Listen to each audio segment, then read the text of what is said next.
Hello student, the question from the coding and decoding asked in a Public Service Commission examination 2018. The deer is coded as FGCT. Then how we write this read in the same language or same coded language. So D means 4, 5, 1, 8, F is 6, 7, 3 and 20.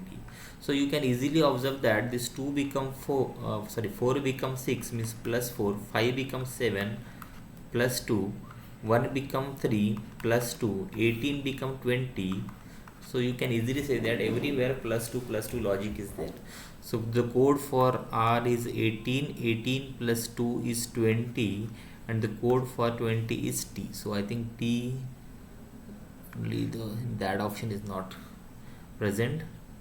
So next we check G, S and C. So we check the next.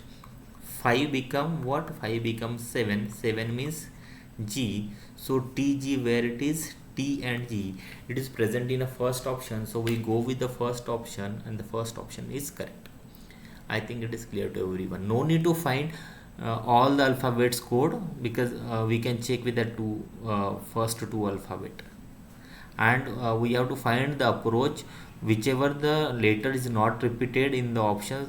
For that of that letter only we are finding the code and we are save our time in the exam. I think it is clear to everyone. Thank you.